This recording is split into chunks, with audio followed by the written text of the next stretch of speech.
Oh, Lou, nice to meet you. Yeah, sorry, Lou. Thanks, Joe. I can stand. Two departments where staffing levels have been a huge focal point in the city of La Crosse are the police and fire departments.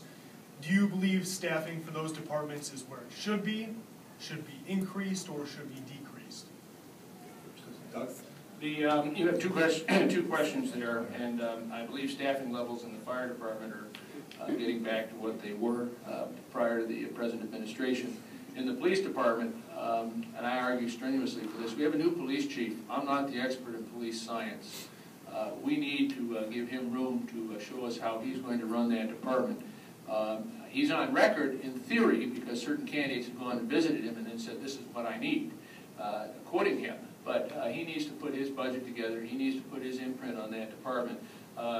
Neither Mr. Cabot, I'm speaking for Mr. Cabot, and I have huge police science skills. We're both concerned for the direction of the city, both in terms of crimes in our neighborhood. But we hired him. It's his first year, and we need to see what he's going to do.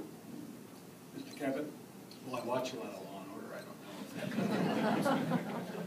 know. I do think that the staffing levels in both of those departments need to be full staff. So I do think that there are opportunities where, because they've both been down, there's been a number of cuts in both of those departments, and I do think we need to look at getting those staffing levels up to the point where we can continue and basically keep our first-class services. How you pay for that, of course, is the big question.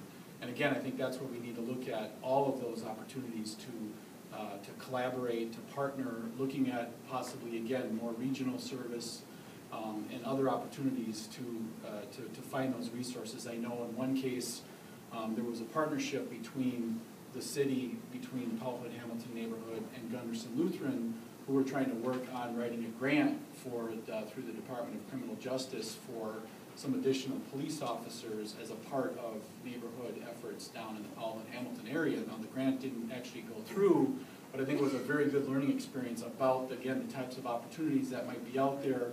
And if you have some specific needs and some good partnerships between our large employers, our city government, and others, you can explore those options. And that's what I would like to do as mayor, working with the departments, working with the city council, because again, there's all very smart people who have looked at the budgets and have tried to be very efficient and effective.